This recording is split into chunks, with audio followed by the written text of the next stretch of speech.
Ini, kenapa bisa begini? Tadi tubuhnya masih normal, tapi sekarang mengering dan menghitam. Tidak ada luka sama sekali. Ia dikenal sebagai prajurit TNI yang taat dan tanpa cela.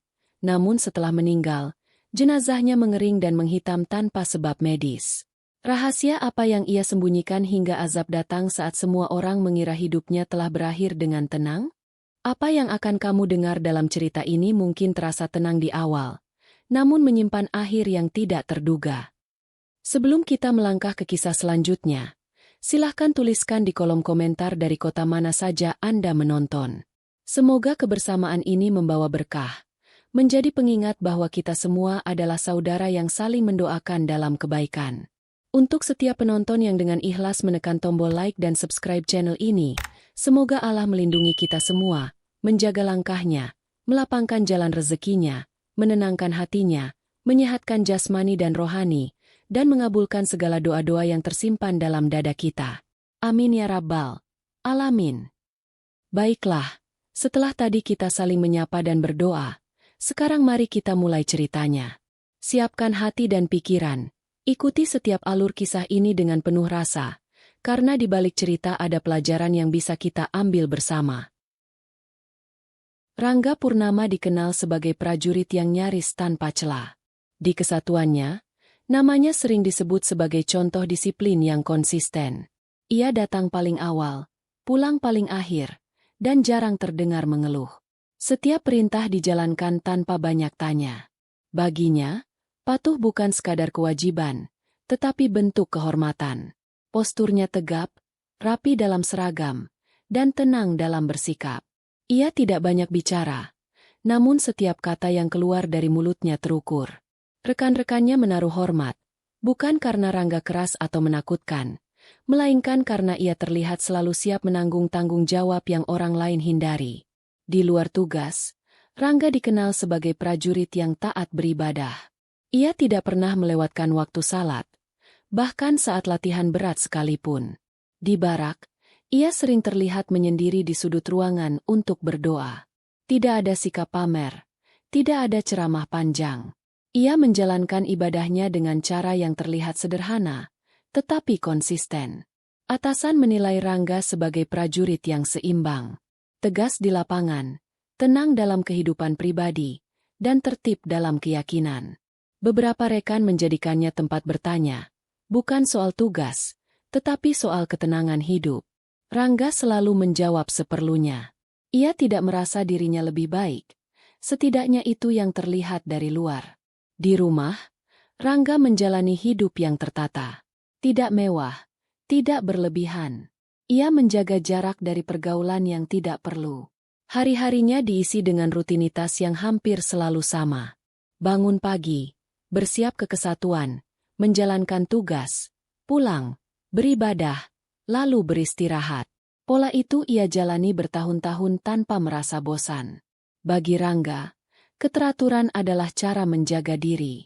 Ia percaya bahwa hidup yang rapi akan menjauhkan manusia dari kesalahan besar. Selama aturan dipegang dan kewajiban ditunaikan, maka tidak ada yang perlu dikhawatirkan. Keyakinan itu tumbuh kuat dalam dirinya, seiring waktu dan pengalaman. Namun di balik semua ketertiban itu, Rangga menyimpan satu prinsip yang jarang ia ucapkan. Baginya, tugas negara berada di atas segalanya. Lebih tinggi dari kepentingan pribadi, bahkan lebih tinggi dari perasaan ragu yang sesekali muncul. Jika negara membutuhkan, maka pertanyaan harus dikesampingkan. Prinsip itu terbentuk dari pendidikan dan pengalaman panjang. Ia pernah melihat rekan yang goyah karena terlalu banyak bertanya. Ia belajar bahwa keraguan hanya akan memperlambat langkah. Maka Rangga memilih jalan yang menurutnya paling aman. Patuh, percaya, dan melangkah lurus ke depan. Tidak ada yang aneh dalam kehidupan Rangga saat itu. Tidak ada pertanda buruk. Tidak ada mimpi ganjil atau firasat yang mengganggu. Segalanya berjalan seperti seharusnya. Justru ketenangan itulah yang membuat Rangga yakin bahwa hidupnya berada di jalur yang benar.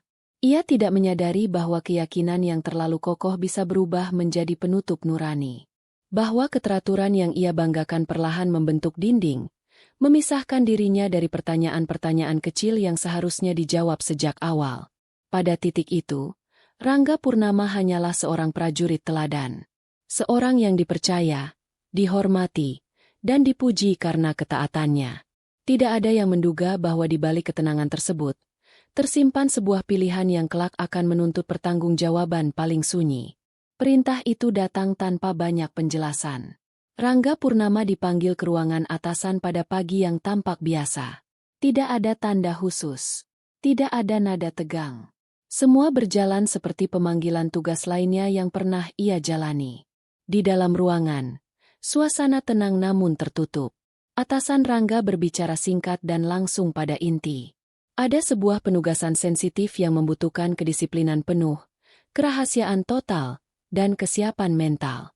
Tidak semua detail disampaikan. Hanya garis besar yang dianggap perlu. Rangga mendengarkan tanpa menyela. Ia berdiri tegak, tangan di samping tubuh, mata lurus ke depan.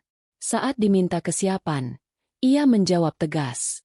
Tidak ada keraguan dalam suaranya. Jawaban itu bukan hasil pertimbangan panjang, melainkan refleks dari prinsip yang selama ini ia pegang. Setelah pertemuan selesai, Rangga keluar ruangan dengan langkah stabil.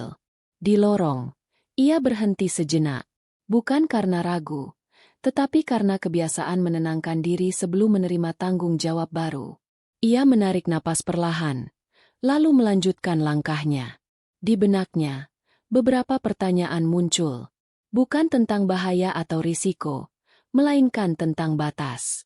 Sampai sejauh mana penyamaran akan dijalankan? Apa saja yang harus ia sembunyikan? Namun pertanyaan itu tidak pernah sampai ke mulutnya. Ia menahannya dengan satu kalimat yang selalu ia ulang dalam hati. Perintah adalah perintah. Hari-hari berikutnya diisi dengan persiapan. Rangga menerima pengarahan terbatas, dokumen yang harus dihafal, dan aturan yang tidak boleh dilanggar. Ia diminta menjaga sikap, menyesuaikan diri, dan tidak menarik perhatian. Semua terasa terukur dan terkendali. Dalam salah satu pengarahan, disebutkan bahwa penugasan ini akan bersinggungan dengan aktivitas ibadah. Tidak dijelaskan secara rinci, tetapi cukup untuk membuat Rangga terdiam sesaat. Ia mengangguk, meski dalam hati muncul rasa tidak nyaman yang sulit dijelaskan. Malam itu, di rumah, Rangga duduk lebih lama dari biasanya setelah salat. Ia menatap lantai, mencoba menata pikirannya. Ia tahu bahwa ibadah adalah urusan pribadi dengan Tuhan. Namun tugas yang akan ia jalani menuntut peran lain. Dua hal itu bertemu di satu titik yang belum pernah ia hadapi sebelumnya. Rangga mencoba menenangkan diri dengan logika yang selama ini ia percaya. Negara tidak mungkin memberi perintah yang salah. Tugas ini pasti sudah dipertimbangkan. Jika ada keraguan, itu hanya bagian dari ujian mental yang harus dilalui seorang prajurit. Ia memilih tidak membicarakan hal itu kepada siapapun. Tidak kepada rekan, tidak kepada keluarga. Bagi Rangga, kerahasiaan bukan beban, melainkan bagian dari kehormatan. Semakin sedikit orang tahu, semakin aman tugas dijalankan. Namun di sela kesibukan persiapan, kegelisahan kecil itu kembali muncul. Bukan sebagai ketakutan, melainkan sebagai suara yang bertanya pelan. Apakah semua bisa dibenarkan hanya karena perintah? Apakah ada hal yang seharusnya diluruskan sejak awal? Rangga kembali menepisnya. Ia tidak ingin terjebak dalam pertanyaan yang tidak punya jawaban jelas. Ia yakin bahwa niatnya baik.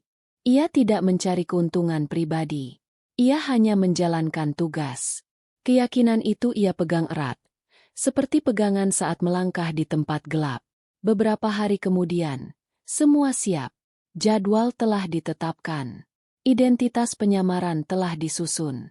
Rangga berdiri di depan cermin, menatap bayangannya sendiri. Wajah yang ia lihat masih wajah yang sama, tetapi peran yang akan ia jalani berbeda. Ia menyadari bahwa sejak menerima perintah itu, hidupnya mulai bergerak ke arah yang tidak sepenuhnya ia pahami. Namun ia tetap melangkah. Bukan karena tidak sadar, melainkan karena ia memilih percaya pada jalur yang selama ini membentuk dirinya. Pada titik itu, Rangga Purnama belum melakukan apapun. Ia belum melangkah terlalu jauh. Namun keputusan untuk tidak bertanya telah diambil. Dan dari keputusan itulah, Arah hidupnya perlahan berubah, tanpa suara, tanpa peringatan. Perjalanan itu dimulai dengan persiapan yang tampak biasa. Rangga Purnama mengenakan pakaian sederhana, menanggalkan seluruh atribut yang selama ini melekat pada dirinya. Tidak ada seragam, tidak ada tanda pangkat. Ia kini hanya seorang pria biasa yang akan menunaikan perjalanan ibadah bersama jamaah lain. Di antara kerumunan, Rangga melangkah tanpa menarik perhatian. Ia mengikuti arahan, mematuhi jadwal, dan menyesuaikan diri dengan ritme rombongan. Secara lahiriah, tidak ada yang berbeda darinya. Wajahnya tenang, gerakannya tertib, dan ucapannya sopan. Namun di balik ketenangan itu, pikirannya bekerja lebih aktif dari biasanya. Ia mengamati lingkungan sekitar dengan kebiasaan lama yang sulit ia lepaskan. Ia mencatat hal-hal kecil, memperhatikan orang-orang, dan menjaga jarak secara terukur. Semua itu ia lakukan tanpa terlihat mencolok, seolah sudah menjadi bagian dari dirinya. Rangga menyadari bahwa ibadah yang ia jalani kini berdampingan dengan tugas yang tidak bisa ia tinggalkan. Ia berusaha memisahkan keduanya, menempatkan ibadah di satu ruang dan tugas di ruang lain. Namun semakin ia mencoba memisahkan, semakin sering keduanya bertemu di dalam pikirannya. Saat waktu doa tiba, Rangga ikut larut dalam suasana. Ia menundukkan kepala, mengikuti setiap gerakan dengan tertib. Bibirnya bergerak melafalkan doa yang sudah ia hafal sejak lama. Namun di sela-sela kalimat itu, pikirannya kerap melompat ke hal lain. Sesuatu yang seharusnya tidak hadir di saat seperti itu. Ia menyadari hal tersebut dan mencoba mengendalikan diri. Ia meyakinkan dirinya bahwa fokus yang terpecah adalah hal wajar. Ia sedang menjalankan dua tanggung jawab besar sekaligus. Tidak semua orang diberi beban seperti ini, pikirnya. Di satu sisi, Rangga merasa bangga. Tidak semua prajurit dipercaya menjalankan tugas sepeka ini. Kepercayaan itu ia anggap sebagai bukti bahwa selama ini ia berada di jalur yang benar. Kebanggaan itu perlahan menenangkan kegelisahan yang muncul. Namun di sisi lain, ada bagian dari dirinya yang merasa tidak sepenuhnya jujur. Ia berada di tempat ibadah dengan niat yang tidak sepenuhnya bersih. Kesadaran itu muncul sekilas, lalu segera ia dorong menjauh. Ia tidak ingin larut dalam perasaan yang menurutnya hanya akan melemahkan. Rangga memilih satu pembenaran yang paling mudah ia terima. Ia tidak berniat buruk. Ia tidak merusak ibadah orang lain. Ia hanya menjalankan tugas sambil beribadah. Selama niat utamanya tetap pengabdian, maka semuanya bisa dimaklumi. Pembenaran itu ia ulangi setiap kali keraguan muncul. Ia menjadikannya pegangan agar tetap tenang. Lambat laun, suara yang mempertanyakan mulai melemah. Yang tersisa hanyalah keyakinan bahwa ia mampu mengendalikan semuanya. Hari demi hari berlalu tanpa kejadian mencolok. Rangga tetap menjalankan ibadah bersama rombongan. Ia tersenyum seperlunya, berbincang singkat, lalu kembali menjaga jarak. Tidak ada yang mencurigainya. Tidak ada yang memperhatikan lebih jauh. Justru ketiadaan masalah itu yang membuat Rangga semakin yakin. Ia merasa telah melalui ujian tanpa goyah. Tidak ada peringatan. Tidak ada tanda bahwa apa yang ia lakukan keliru. Semua berjalan lancar, seperti yang ia harapkan. Pada satu malam, setelah rangkaian ibadah selesai, Rangga duduk sendiri di sudut penginapan. Ia menatap dinding kosong, mencoba merasakan ketenangan yang seharusnya hadir. Namun yang ia rasakan hanyalah kelelahan. Bukan fisik, melainkan batin. Ia bertanya dalam hati, tanpa mengharapkan jawaban. Apakah ketenangan bisa dibagi? Apakah niat bisa dipilah? Pertanyaan itu muncul singkat, lalu kembali ia tekan. Ia tidak ingin membuka ruang bagi keraguan yang lebih besar. Rangga memilih tidur lebih awal malam itu. Ia meyakinkan dirinya bahwa semua telah berjalan sesuai rencana. Ia telah menjaga sikap. Ia telah menjalankan ibadah. Ia tidak melihat alasan untuk merasa bersalah. Namun tanpa ia sadari, keputusan terpenting bukan terletak pada apa yang ia lakukan, melainkan pada apa yang ia abaikan. Ia telah memilih untuk tidak meluruskan niat saat masih ada kesempatan. Kepulangan Rangga Purnama berlangsung tanpa hambatan. Ia kembali ke tanah air dengan wajah yang sama seperti saat berangkat. Tenang, terkendali, dan tampak lega. Tidak ada cerita aneh yang ia sampaikan. Tidak ada beban yang ia perlihatkan. Bagi orang-orang di sekitarnya, Rangga hanya seorang prajurit yang baru menyelesaikan tugas dan ibadah dengan selamat. Ia kembali menjalani rutinitas seperti sebelumnya. Pagi dimulai dengan latihan, dilanjutkan briefing, lalu tugas harian yang menuntut ketelitian dan disiplin. Rangga kembali mengenakan seragam dengan sikap tegap. Semua terlihat normal, bahkan terlalu normal. Di lingkungan kesatuan, Rangga tetap dipandang sebagai sosok teladan. Ia hadir tepat waktu, bekerja tanpa banyak bicara, dan tidak pernah mengeluh. Atasannya menilai Rangga semakin matang. Rekan-rekannya melihatnya lebih tenang dari sebelumnya. Rangga sendiri merasakan hal yang sama. Ia merasa telah melewati fase penting dalam hidupnya. Ia menganggap perjalanan itu sebagai ujian yang berhasil ia lalui. Tidak ada dampak buruk. Tidak ada konsekuensi. Semua berjalan seperti yang ia rencanakan. Keyakinan itu perlahan tumbuh menjadi kepastian. Rangga mulai percaya bahwa niat adalah sesuatu yang fleksibel. Selama hasilnya baik dan tidak merugikan siapapun, maka prosesnya bisa dibenarkan. Pemikiran itu mengendap tanpa ia sadari. Ia tetap beribadah seperti biasa. Ia tetap menjalankan kewajiban agama dengan tertib. Namun ada sesuatu yang berubah secara halus. Ibadah tidak lagi menjadi ruang perenungan, melainkan rutinitas yang ia jalani dengan perasaan aman. Rangga jarang lagi mempertanyakan dirinya. Ia tidak lagi mengingat momen-momen ragu yang sempat muncul. Baginya, semua itu sudah tertutup oleh kenyataan bahwa hidupnya baik-baik saja. Beberapa bulan berlalu. Tidak ada tanda-tanda ganjil. Tidak ada mimpi buruk. Tidak ada bisikan yang mengganggu. Justru ketenangan itulah yang membuat Rangga semakin yakin bahwa apa yang ia lakukan dahulu bukan kesalahan besar. Ia mulai melihat dirinya sebagai orang yang mampu mengendalikan keadaan. Ia merasa cukup kuat untuk menyeimbangkan kewajiban dunia dan keyakinan pribadi.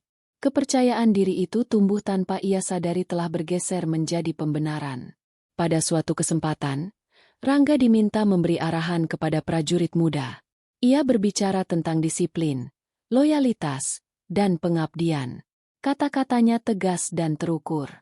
Semua mendengarkan dengan penuh hormat. Namun di balik kalimat yang terdengar lurus, ada satu bagian yang ia lewatkan. Ia tidak pernah menyebut tentang kejujuran pada diri sendiri. Ia tidak menyentuh soal niat yang harus dijaga, bahkan ketika tidak ada yang melihat. Setelah pengarahan selesai, Rangga kembali ke ruangannya. Ia duduk sendiri, menatap dinding, seperti kebiasaan lamanya.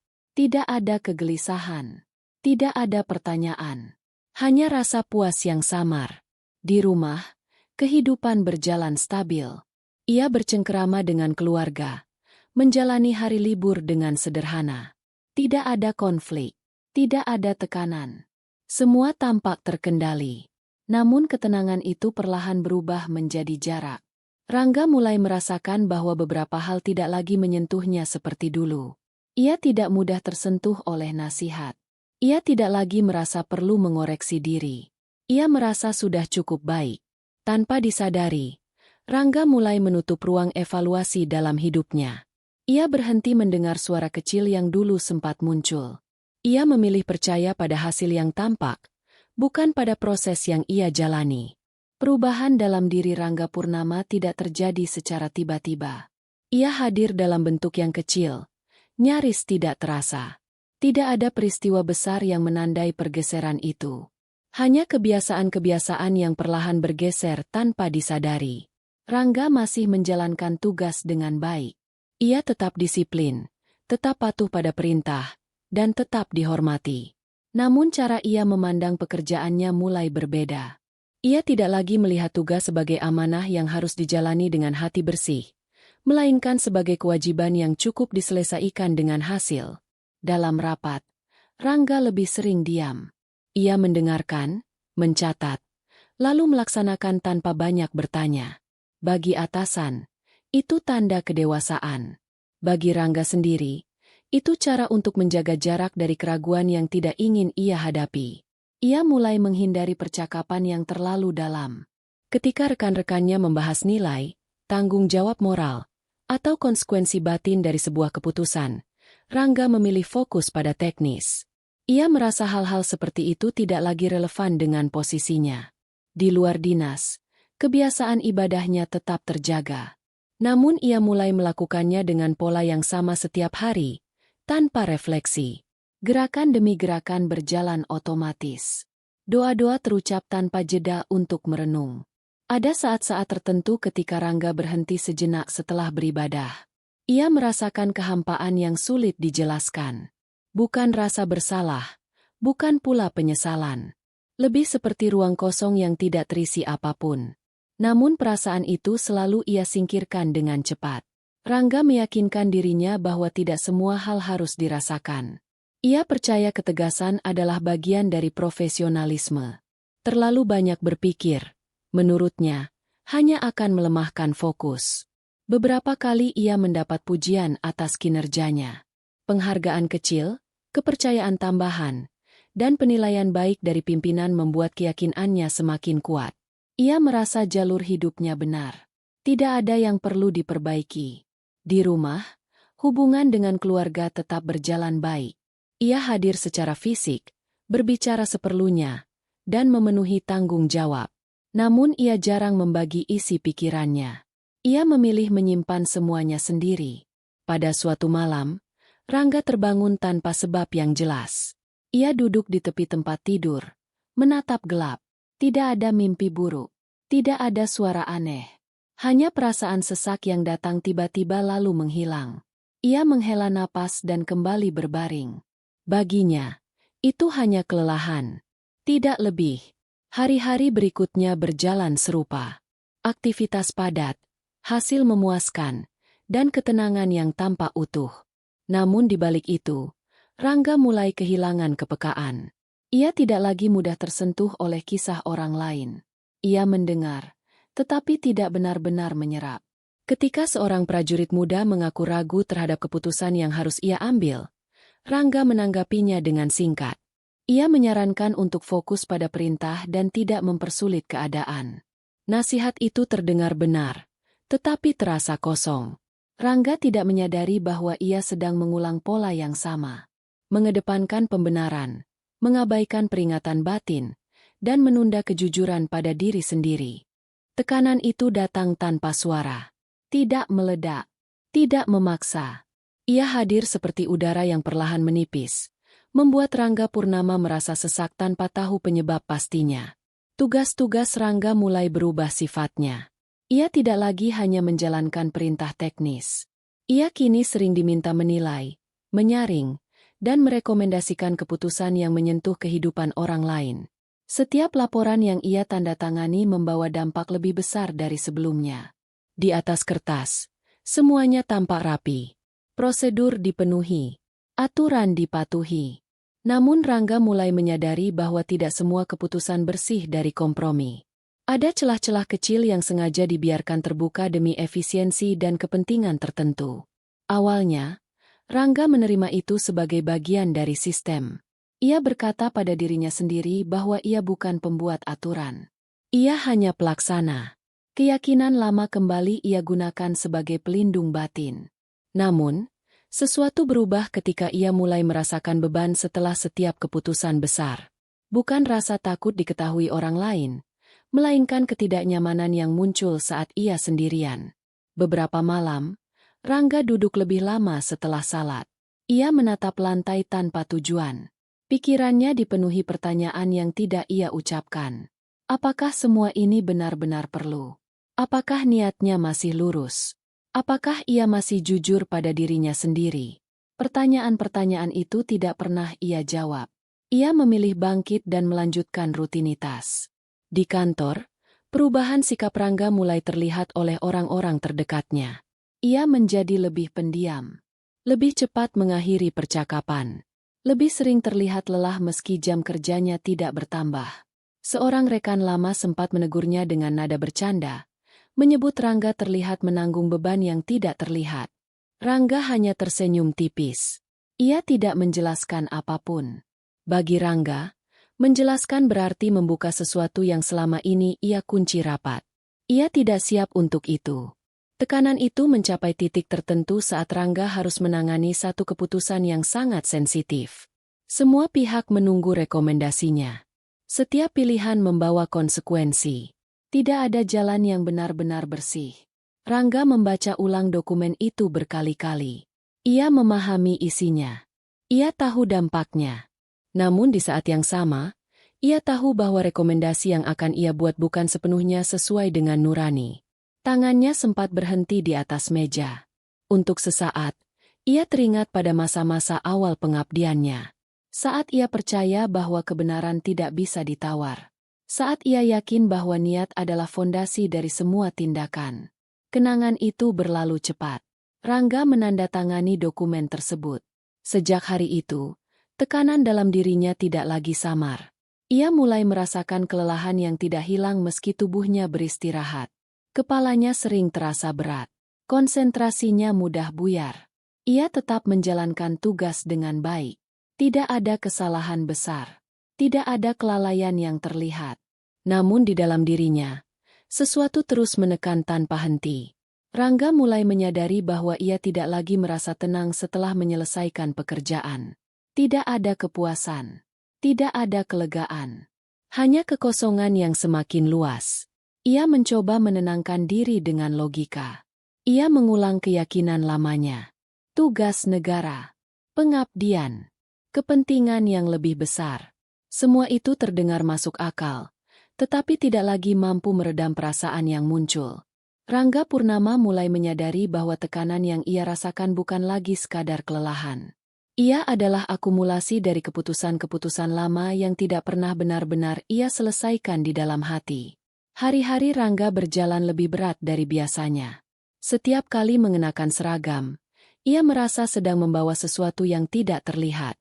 Bukan beban fisik, melainkan kesadaran bahwa hidupnya berdiri di atas pembenaran yang terlalu sering ia ulang. Ia masih menjalankan tugas dengan baik. Tidak ada catatan buruk. Tidak ada pelanggaran yang tercatat. Namun ia tidak lagi merasa bangga pada dirinya sendiri. Rasa percaya diri yang dulu ia miliki perlahan terkikis. Rangga mulai sering terdiam di tengah aktivitas. Ia menatap layar komputer tanpa benar-benar membaca isinya. Pikiran-pikirannya berputar pada satu hal yang sama, yaitu niat yang tidak pernah ia luruskan sejak awal. Ia teringat pada masa penugasan rahasia itu. Bukan pada teknisnya, melainkan pada keputusan batin yang ia ambil saat itu. Keputusan untuk tidak sepenuhnya jujur pada dirinya sendiri. Keputusan untuk menenangkan hati dengan dalih pengabdian. Semakin ia mengingat, semakin jelas bahwa ia tahu saat itu ada yang salah. Ia tahu, tetapi memilih melanjutkan. Pada suatu sore, Rangga dipanggil atasannya untuk evaluasi rutin. Tidak ada teguran keras. Tidak ada masalah besar. Namun dalam percakapan itu, atasannya menyinggung soal tanggung jawab moral seorang prajurit. Kalimat itu sederhana, disampaikan tanpa tekanan. Namun bagi Rangga, kata-kata itu terasa menghantam. Ia mendengarkan dengan tenang, tetapi dadanya terasa sesak. Sepulang dari kantor, Rangga tidak langsung pulang. Ia duduk di dalam mobil, mematikan mesin, dan membiarkan waktu berjalan. Ia menatap jalanan yang mulai sepi. Untuk pertama kalinya setelah sekian lama, Rangga mengakui satu hal di dalam dirinya. Ia lelah bersembunyi dari kebenaran yang ia ketahui sendiri. Ia lelah membenarkan pilihan yang tidak sepenuhnya ia yakini. Namun pengakuan itu tidak disertai keberanian untuk memperbaiki. Rangga sadar bahwa waktu untuk mengubah banyak hal sudah lewat. Yang tersisa hanyalah menerima akibat, apapun bentuknya. Malam itu, Rangga kembali menjalankan ibadahnya. Gerakannya masih rapi. Bacaannya masih lancar. Namun kali ini ia berhenti lebih lama setelah selesai. Ia tidak segera bangkit. Ia membiarkan keheningan menyelimuti dirinya. Dalam keheningan itu, tidak ada suara, tidak ada tanda. Hanya kesadaran yang semakin tajam bahwa hidupnya tidak pernah benar-benar ia jalani dengan jujur. Sejak hari itu, kondisi fisik Rangga mulai menurun. Ia mudah lelah. Tidurnya tidak nyenyak. Namun ia tidak mengeluh. Ia menganggap itu konsekuensi dari tekanan kerja. Rekan-rekannya mulai memperhatikan perubahan itu. Mereka melihat Rangga semakin kurus. Wajahnya terlihat lebih pucat. Namun ketika ditanya, Rangga selalu menjawab singkat dan menenangkan. Di dalam dirinya, Rangga tahu bahwa ini bukan sekadar masalah fisik. Ia merasa seperti sedang menunggu sesuatu. Bukan ancaman. Bukan hukuman yang terlihat. Melainkan jawaban atas hidup yang ia jalani setengah jujur. Perubahan pada diri Rangga Purnama kini tidak lagi bisa ia sembunyikan. Ia masih berangkat kerja, masih mengenakan seragam, dan masih menyelesaikan tugas. Namun tubuhnya tidak lagi bekerja sama seperti dulu. Pagi-pagi tertentu, Rangga terbangun dengan rasa lelah yang tidak wajar.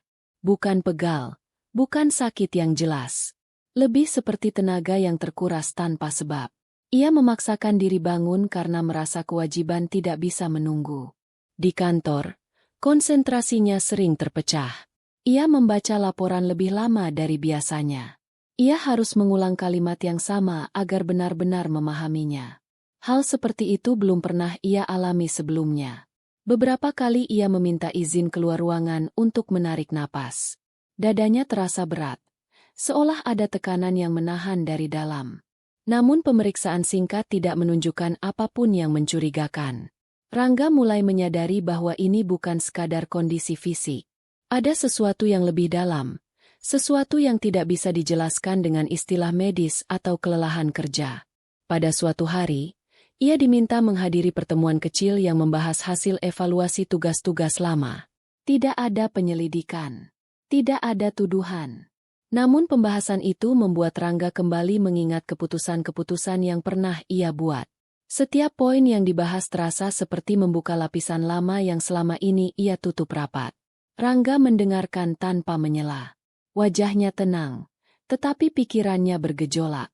Sepulang dari pertemuan itu, Rangga merasakan pusing yang cukup hebat. Ia duduk lama di ruang kerjanya sebelum akhirnya memutuskan pulang lebih awal. Di perjalanan, ia memegang kemudi dengan tangan gemetar. Sesampainya di rumah, Rangga langsung berbaring. Ia memejamkan mata, berharap rasa tidak nyaman itu hilang. Namun yang datang justru kesadaran yang semakin kuat tentang hidup yang ia jalani. Ia teringat bagaimana selama ini ia selalu mencari alasan. Alasan tugas, alasan pengabdian, alasan tanggung jawab. Semua alasan itu terasa runtuh satu persatu. Malam itu, Rangga tidak langsung tertidur. Ia menatap langit-langit kamar dengan pikiran yang penuh. Untuk pertama kalinya, ia tidak mencoba menenangkan diri dengan pembenaran apapun. Ia mengakui dalam hatinya bahwa ada niat yang tidak pernah ia luruskan.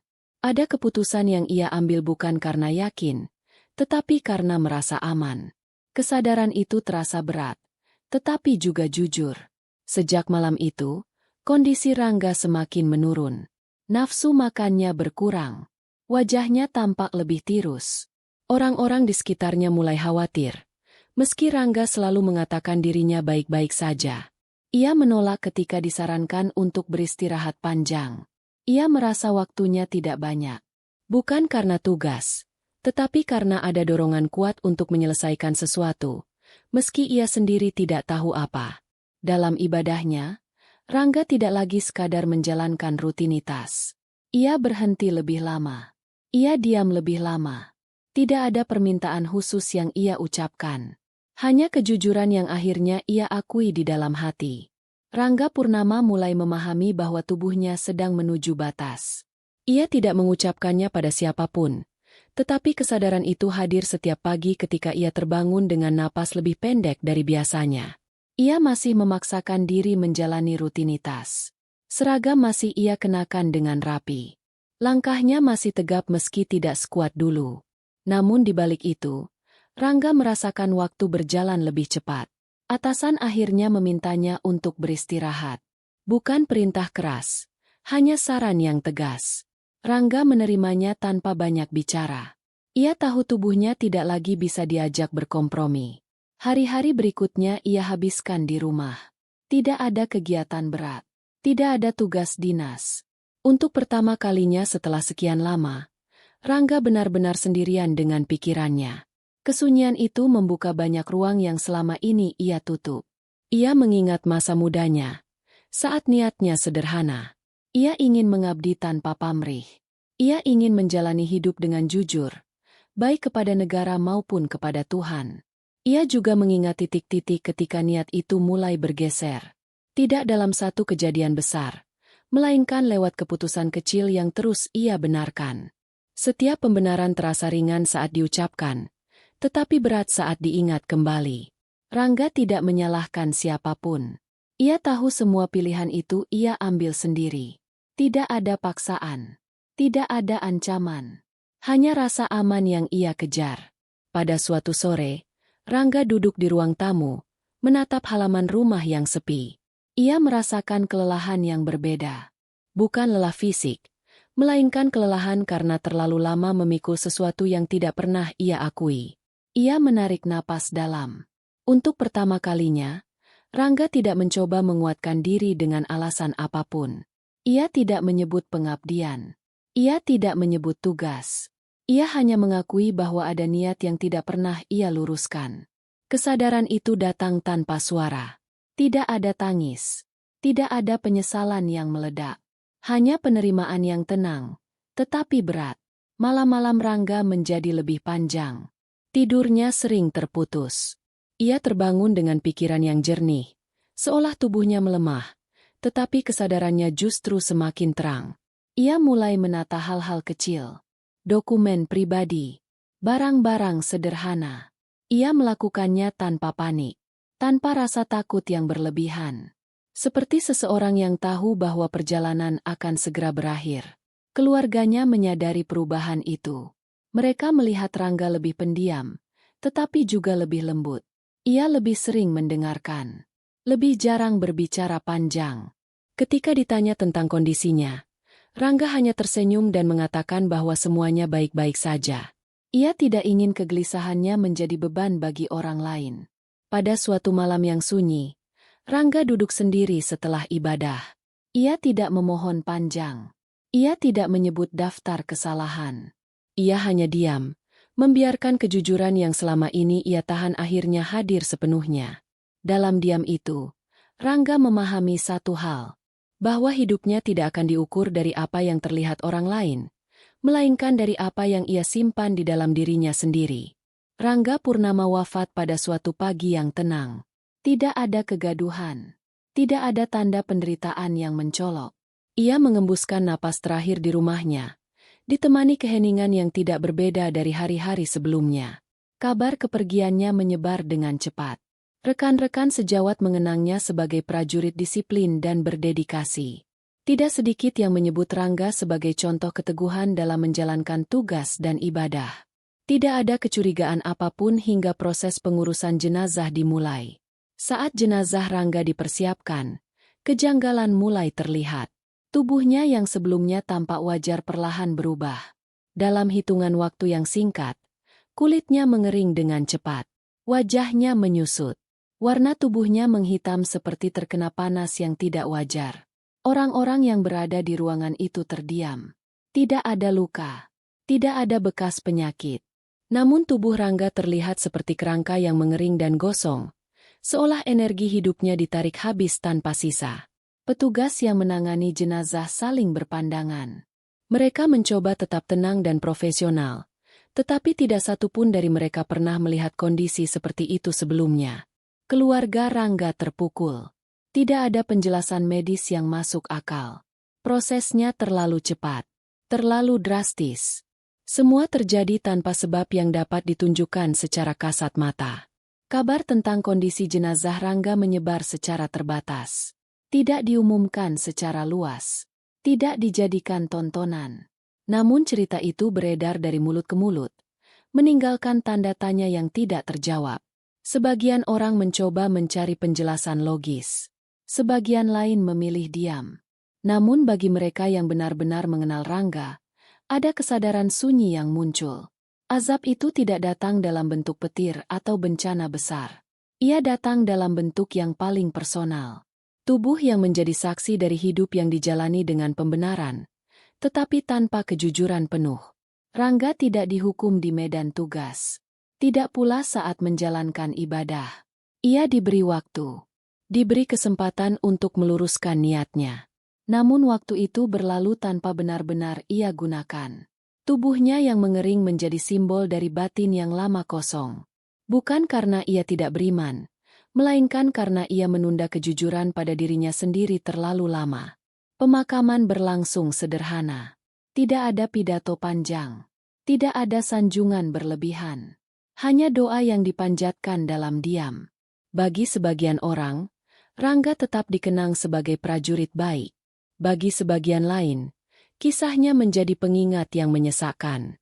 Bahwa ketaatan lahiriah tidak selalu mencerminkan kebersihan niat. Cerita Rangga Purnama berakhir tanpa teriakan. Tanpa penghakiman manusia. Namun pesannya tertinggal jelas. Tidak ada jabatan yang bisa melindungi. Tidak ada seragam yang bisa menyelamatkan. Tidak ada alasan yang bisa menunda pertanggungjawaban. Pada akhirnya, setiap manusia akan berdiri sendiri di hadapan kebenaran yang ia simpan sepanjang hidupnya. Dan ketika saat itu tiba, yang tersisa hanyalah niat yang pernah dipilih, serta akibat yang harus diterima. Itulah akhir dari cerita hari ini. Semoga kisah tadi menjadi pelajaran hidup. Sebelum video ini ditutup, kalau kalian suka silakan bagikan ke teman-teman dan pastikan sudah subscribe channel ini supaya kalian tidak ketinggalan cerita-cerita menarik dan penuh makna lainnya. Terima kasih banyak atas waktunya.